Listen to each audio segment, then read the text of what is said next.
Welcome to Killer Women with your host, best-selling author Danielle Girard. And now, Danielle's next killer woman. Hello, and welcome to Killer Women Podcast, a proud member of the Authors on the Air global network with more than 4 million listeners. I am your host, suspense author Danielle Girard, and my guest today is Seraphina Novaglass. Seraphina is an Edgar Award nominated author. Her book, On a Quiet Street, was named a New York Times Book Review Summer Read and an Amazon editor's pick in mysteries and thrillers, among other praise. She recently sold the film rights to Mar Vista Entertainment for a limited series. She's just completed, she's just releasing Nothing Ever Happens Here, which is her sixth novel. We're having a little trouble with math this morning. And she is currently actually at work on her eighth novel, having just turned in her seventh novel. So she's a very busy, busy lady. She's also an assistant professor and playwright in residence at the University of Texas, Arlington. Publishers Weekly has named her a writer to watch. Welcome, Seraphina. Thank you. Thanks for having me. Oh, it's so fun to have you. I was telling Seraphina before we started recording that I gobbled Nothing Ever Happens Here. This is my weekend. I was in Denver and I missed my flight.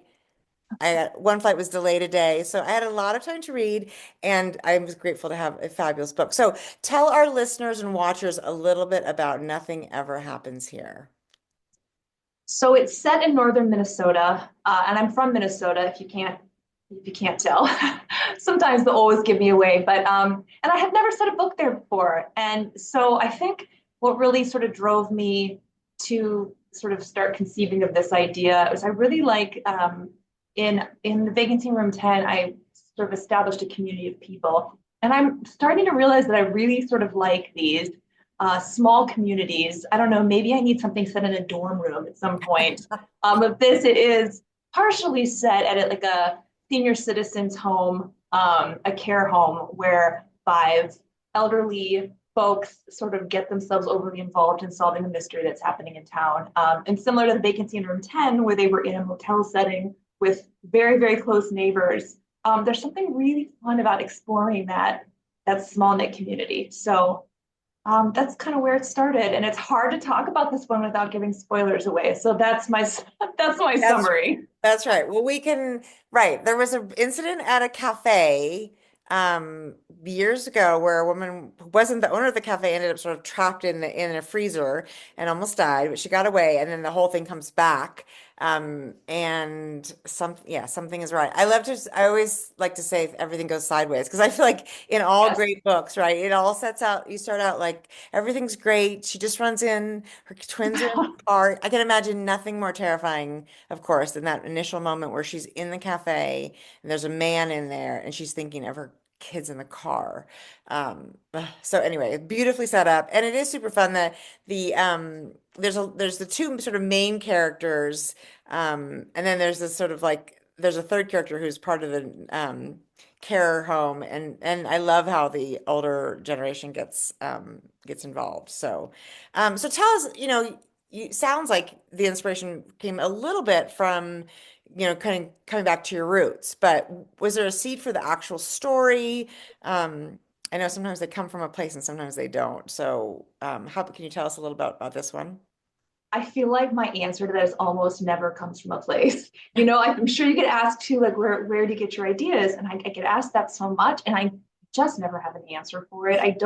Nothing comes by divine, sort of intervention or falls into my lap. I get really sort of anxious about trying to know that, I got 3 more books to write to fulfill this next contract, and I don't even have any idea what the next book will be about. It doesn't, I don't know. I'm never just struck with inspiration. I really have to think a lot about plot, a lot about character development, who these people are, throw a lot of rocks at them to see sort of how they're going to dodge and pivot. And so I think sometimes I start with setting as a character, and I really want to immerse myself in a very atmospheric world that I get to live in for a while too. Yeah. And then kind of maybe have that inciting incident and sort of just explore. Well, I don't explore as I write, as if you've ever, I'm interviewed and I always say I'm a big outliner, but sort of explore through the pre-writing process where that inciting incident will take us. And, ask questions. If this happened, what would I do? What would happen next? Right.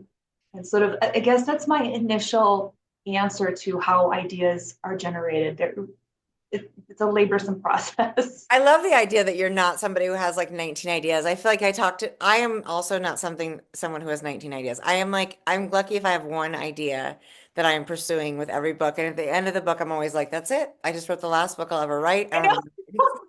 And then, something happens or whatever, and you're like, huh, what if? So, you're not alone. I'm not an outliner, and I love that idea too, but that does unfortunately not work for me. But it is, Oh, see, that's fascinating. Fascinating to me when I meet someone who's not an outliner. I admire it. I don't know, I don't understand it, but I think it's fantastic. I I think it mean, seems like how exciting to just sit down and wonder what's going to happen. I got to know. I can't do that. well, I think unfortunately, the way I discovered is by going the wrong way in any one direction. So while you're doing the same thing probably by outlining, I actually have to sort of write it.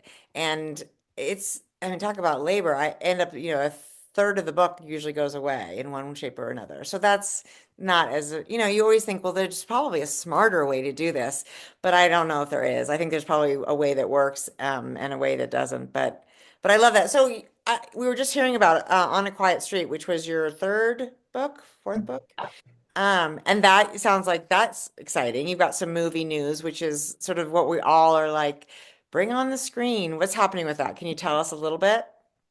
Yeah, it's again, as you know, such a long process with film rights. And I think when people hear that it's optioned, if you're not in the film space, you think, oh, when is it coming? What network is it going to Right, be on? right, No, right. we're gets optioned and then they try to get it set up.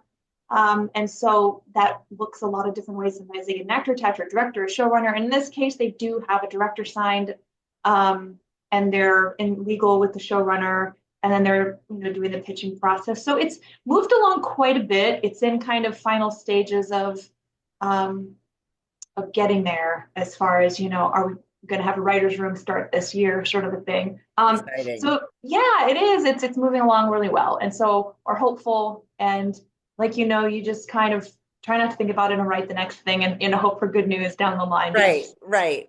I But think at it's, the beginning it's so new and exciting. You're dwelling on it all the time. And I'm like, okay, well, yeah, move you're on. like, And yeah. And actually, it's nice too, that's sort of out of your hands. I mean, one of the things about being an author is that when you hear news of a translation or an option for screen, it's sort of like it's exciting and it's also like there's not really much you can do about it, right? You just have like your job is to write the next book, and that's sort of always our job. Every book you finish, you're like, now my job is to write the next book, which feels, right, feels like a lot. And people are like, "Oh, what are you working on? And can I read it next week?" And you're like, "Well, technically this one will be out in 2026, right. that kind of thing." Uh, and the long, long process. Yeah. And I think it's the best way to go because, I come from a background of theater and we always tell students like once you go on an audition, as soon as you walk out there, it's the next thing you're doing. You forget about it. It's out of your hands completely on to the next project. As soon as you strike the stage for a show you just finished, you can't really mourn over it. You just got to go to the next thing. And that's part of the art and that's part of the process. And so it is exciting when you're just like, doing laundry and like your publisher says, hey, you're going to translate it into Russian. And you're Yes. an interesting turn of events today. I was just folding socks. So Yes. it's a weird life kind of in a way. It is super bizarre, level, difficult and also wonderful. So how does, don't talk to very many authors who are also sort of in the acting space or the, playwright space. Tell us about, did one thing lead to the other? It was sort of that your original love and then you started writing or vice versa. I kind of feel like a broken record on this, but I just didn't know anybody get traditionally published anymore. It always seemed like such a tiny elite group of people that were so unreachable and unknowable. And like, who does that happen to? There's no, you know what Right. I mean? It wasn't even a career path because it's not even realistic, I Right. guess, So would I have thought sort of in that direction a lot earlier if I known that that was even possible? Maybe. But I think I went into playwriting because I just majored in theater in college. It was kind of fun at the time. And I think I thought I wanted to be a professor. I think I knew I wanted to stay in the craft and teach and just keep doing it and not get an office job and stay kind of in that. Um, and then I was writing plays kind of at a young age, like sophomore in college. But even that, you put something on stage and 10 people come, it's very thankless, difficult. Right. But I think it's really, really difficult to write a play. I think it's harder than maybe to me as now writing screenplays and books than any other medium, only because it's just so hard to keep someone's attention in one setting with Yeah. very limited scene changes and not Right. any big musicals or helicopters coming down on the stage. Like it's not Right. Miss Saigon. You're writing, Right.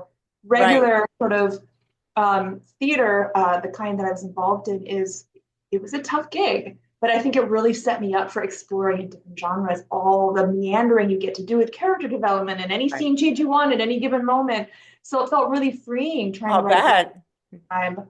And then of course, when you get a book deal and it's actually like becomes a job instead of a pastime, that's exciting. That's Yeah, exciting. that is.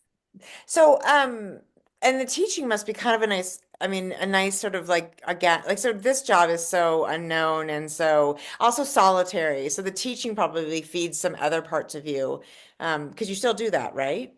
Actually, I did hear you say that I don't anymore. Oh, Last semester, but just a couple yeah. weeks ago. So Okay. last semester, yeah, no, it's last semester was my last term. So just early December, I finished up 10 Yeah. years at the university. Oh, But wow. there's a lot of deadlines coming up and it's just juggling. And I was even like the last 5 years, I've only been online. I don't even go to campus. Okay. It was still, as far as being solitary and isolating, still that for Yeah, sure. I well, didn't have a oh, lot of right. interaction. But yeah, when this got to be as full time as it is now, Yeah, and I'm writing a novella for a second company. So there's like two books this year instead of one. One right. is plenty, as we all know. So um, yes, it was a great experience, and teaching is always, kind of Yeah. using your skills in a different way. So it was a catalyst kind of for getting me into writing fiction, but it is behind me now. So I'm Yeah. I mean, transitions like that are, it's interesting too, because it's like a sign that your career is, growing and building. I taught at our local university. I'm in Bozeman, Montana, and I taught for a while also. And I loved it. And it used a different part of my brain, but it also requires a lot. yeah, You sort of have to show up with a lot more energy and ideas and plans than the students do. So, when I retired from that, I also felt like that was a great experience, and I'm sort of glad I'm done with it, right? I like to be in my pajamas because I did go to campus. like that's the thing too. I spend a lot of time. People make fun of me walking my dog. A lot of time. We Yeah. live by the lake, and I listen to my audiobooks, and I walk him for an hour and a half, and he's happy as a clam down here right now. And I thought the same thing. I'm like, I get to be in my pajamas at work. I get to just walk out the front door in the middle of the day and walk my dog as long as I want. I mean, I feel so grateful to kind of be in this position and have this job where Yeah. I'm not checking into an Yeah. office every day. But on the flip side, my husband always tells me, like, I would have thrown myself out the window. Like, he could never handle. He works in medical, he's in a clinic every day, and he's social, and the isolation would be just something he could never fathom. So everyone's different. It's not for everyone for sure. But I No. mean, maybe you're like me, like I get to spend as much time in my pajamas in the morning as I want. Yes. And it's And also, I mean, it's like you said, like there are I mean, I have hundreds of rejections. I mean, of course you still get them, but I mean, I'm 16 books in and I bet I have 200 rejection letters. Um, and I had for a while there, I started when you sent off your paper manuscript, and then they'd send back a form letter that said, so I actually have a xylophone folder of rejection letters, which at some point I was like, oh, I'm going to wallpaper a bathroom or something funny. I'm definitely not doing that, but it's just, and I think it's a thing that a lot of people just are like, I mean, it is so disheartening, right? You get somebody who says, oh, it's almost there, but they don't really say what's almost there about it. And right. so it really requires you have to be either like incredibly stubborn, I think, which is where I've come in, or just, really you really have to persevere. And I don't know why I kept doing it when it seems I like know. the universe was saying, girlfriend, get a day job, quit. But here we are, right? Right? So good you didn't. Yeah, I know it is, those early days of the self-doubt, and now even it's just like we're all human, and it's no matter how, exciting it is to know that you're X amount of books in and you have X amount of books in contract, feeling like staying relevant, or somebody, one bad, you get 10 good reviews and that one bad one's the one you remember, like, taking it to heart and criticism, and anybody can say whatever they want because that's the world we live in of I like that, social right? media. I think it takes sort of again a different kind of person to be able to not let that sink in and affect, sort of who you think you are as a writer. I stopped reading. My agent sort of made me, he's like, for your mental health, I kind of Yes. just stopped paying attention to that and stay in my little solitary bubble of writing the next thing, like we said. But yeah, it's a weird job.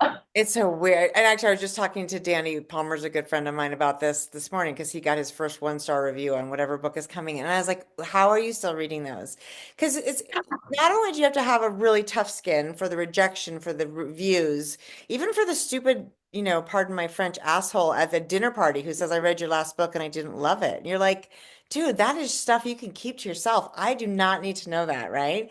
But on Fiction, it's not that serious. You don't need to worry. exactly. And Calm on the down. other side, you're expected to sort of be this like tender soul who can, bear her vulnerabilities so that you can relate to characters and that you can see things from different perspective. And that requires us to be sort of highly emotional creatures. So you have to, you have to be like super tough and also super tender. And it's like, geez, Yeah. it's a really kind of impossible dichotomy, right? Yep. Which goes along with what I say all the time. What a weird job. Yes. Just around, all What? around. Yeah, no, that's so true. You try to, not let any of that affect you because you're in a good place with it overall. But I'm getting a lot better at that. I think before it used to be difficult, and it's like, how can I sit here and be writing the next thing when somebody just said how bad I sucked or something like that, I and then know. somebody thinks you're too great, and it gets kind of a little bit, you know, You're like, unnerving on right. the other end. I appreciate it, but what were you smoking when you read my book? I mean, it's so true. I do feel like there's sort of this message, I also as a, author, I love supporting other authors. I feel like the universe should just know that if you hated a book, I mean, unless it was like grammatically a nightmare or they spelled the most basic things wrong, I feel like it's nice to just say, whoa, this book is not for me, and just walk past it, right? Right. Give great reviews on books you love, and if you hate them, then just walk away. But that isn't how the world works, and not enough people are listening to this podcast to listen. I think I kind of thought the world did work like that because I'm not a person who ever comments on things on social media or gets in any kind of arguments ever. But I also, I used to kind of keep up with Goodreads when I was a reader before I ever wrote anything. And I had the same conviction. If I didn't like it, I think that a lot of readers don't know that maybe we see it. I don't know, but I used to see every single one every day. But I would never think to leave a bad review. I would just move on to the next one I could leave a good Yeah, review about. And of course, exactly. now I'm like, well, you're an idiot. The world doesn't work that way. That's not how most people roll. But yeah, I think part of our job, I'm learning, is just wading through how to emotionally balance all that. Yep. Um, It's and even easier. though, of course, like the majority of it's good, we probably wouldn't be here if it weren't. But yeah, it's hard to still kind of. Well, that's the other thing is like sometimes the books that perform the absolute best are the ones like with 3.5 stars because it's like people either hate it or they love it. And that gives people. So I often try to tell, friends and myself, like, hey, it's okay to have some one-star reviews because then maybe there's some people who are like, well, wait, why did somebody hate that and somebody love it? Maybe I I need. want to know, so I'm gonna get. That's that is probably True. true fiction, Seraphina, but that's what I tell myself. I'm like, oh, they're gonna have to read it now because they don't know if they're gonna love it or hate it. So yeah, it is just a weird, like you said, it's just a super, super weird job. But it is I also, find that the books that I've loved to write the most are the weirdest. The characters are weird instead of just sort of like your average middle class 30 something. yeah, So the ones that I've been really emotionally connected to, like this new one that's coming out, don't tend to do as well as the ones that are a little bit more straight-laced, upper middle class, 30 something, white women kind of a thing. interesting. And then Yeah. those seem to soar. And then these quirky, crazy asses at a motel that are just doing bizarre stuff. I mean, I get it, it's maybe not super relatable, but gosh, was it fun to write, sort of Yeah, more so and than the other stuff. And it doesn't balance out that way when it hits market, I don't think all the time. well, and we read enough about the sort of like average people, right? I think it's fun to read about, and it's fun to explore. Like, when you're doing this, you're in, there's 3 points of view in the book, right? We have the two, it's Shelby and Mac, and then what's the older woman's name? Lawrence. Yeah, so it's like they were in those, and each one of them has got a very different perspective on the world, right? She's in a different position. One of them has a grown daughter, one of them has twins, who are younger, and one of them's obviously an older woman, who's living in this home, and I think it's fun to sort of stand into those shoes and walk around a while, which is why I think reading is, if everybody read.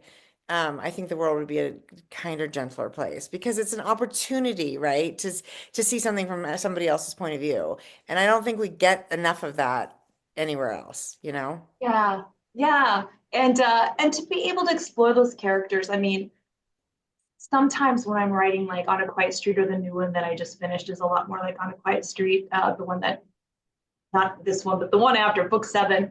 And they become maybe a little bit too similar to each other and sort of the character I've written before. And I feel like in Nothing Ever Happens Here, Herb is probably my favorite character in the book. And he's, a supporting character, but he's the Yes. guy who's going to like smoke a cigar in like shorts and socks and sandals and sub-zero weather and like Right. always handing out snacks, always cracking a joke. He's just this guy that I can totally picture Yes. and fall in love with. But yeah, I mean, again, he's not like the most super relatable, my demographic reader. This guy isn't Yeah. isn't the guy that they're gonna picture themselves as. But anyway, yeah, it's interesting. You'd think the things that like, oh, if you're authentic to yourself and you write what you love, like that's what's gonna, shine through. And you do that, and people are like, what the hell? Right. You're like, well, authors are also weird. We are a little bit quirky, right? We're not the sort of average. I mean, I don't think you do this job if you're like somebody. I actually don't think you do this job if you could do any other job. Like I've always thought, that there's something, and this is, I'm speaking not for you, for myself, like just something a little twist of the nut off about the way we look at the world. Because otherwise, like, why not spend, why not go and punch numbers for 8 hours a day and have a solid income and have a big 401k. And I mean, I just don't think it's possible. Like we're looking at the world a little sideways. So for For better or sure. worse. Yeah, Well, so true. you're on a one a year. Oh, you got two coming out this year because you're working on a novella. I'm working on a novella now, but that's not coming out actually. Um, we just were talking about the scheduling this morning. I think spring 2026. So 2 out next year, 1 out this year. Yeah, Yeah. that's so exciting. And how do you like, so how is it, have you done novellas before? Because it feels like a slightly different beast because they're, it's I short. haven't. Yeah. I don't even know. We'll see. Like I just so it's of course it's outlined Yes, because right, of course. especially for length when it's a different length, just Yeah. feeling the weight of that in a different package. And I'm just really this week have started the writing of it. So I don't know really anything about it. I was sort of sought out and commissioned to write it, and it's a new experience. So we'll see how that goes. But I'm excited about it. I think Yes. the idea and the weird sort of it kind of has this swampy Louisiana setting and has kind of some voodoo and black magic stuff going on. It's leaning a little bit more horror. I love that. Never gore. I'm never going to do blood or gore, but it's leaning in the horror genre. So yeah, it's going to be fun. I'm excited to kind of try something a little different. Yeah, and I actually love the fact that when I started in this publishing, my first book came out in 2000, so that's how old I am. But basically, you weren't allowed to really cross lanes. It was like if you were going to write suspense or mysteries or romantics, like you couldn't sort of do. And nowadays, I feel like if we want to do something a little lighter or a little darker or a little horror or a little, humor, Mhm. it just feels like so much more fun. And why shouldn't we sort of spread our wings? It's not like we're guaranteeing every reader the same experience every time. We get to sort of try different things. So I think that makes this all the more fun. And What's funny though, so my agent was talking about like we can move into romance if we want to do 2 books. Maybe we go on the romance side. And I did write like I don't know if you know Hallmark Christmas movies yeah, for a while, and so I'm like, well, yeah, let me maybe try in the romance. And so I pitched her like the first 3 chapters and synopsis of something, and she was like, listen, I I feel like, it's leaning like it could be romance and the banter, but I feel like at any moment someone's going to get murdered. There was still somehow this dark Yeah. underbelly in the tone that I don't know that I have. Like I don't see it. Right. She's, so I don't know if that's No, going to, I yeah. tried. I can't write romance. I really just there is like I don't know if it's the sadistic side of me is always like who's gonna die. So it's and I didn't I start out guess you that can way. sense that, even though I wasn't thinking that way. That's Yeah. true. I think once it is hard to move from thriller, maybe horror, to go super light, and I think the thing in thriller is you always get a thing about the cliffhanger and the page turning thing. I don't know if I know how to do that in romance. It's such a different. Yeah, you got it. Yeah, it has to be sort of more relationship, or you're playing on the sort of like tropes of like, misunderstandings. I don't know. I mean I love a good romance novel, but yeah, I don't think it's in my future to write them. So we'll just stick with what we know, Seraphina. Yeah, Super important. Can you tell us exactly. a tiny bit about the book book 7, so we know what after we all, inhale, nothing ever happens here, what we have to look forward to? Yeah, so it takes place sort of like in a little bit of a upscale Connecticut neighborhood on a lake. And it again is three female perspectives. But at the very beginning at the annual Labor Day party, a car explodes in the parking lot.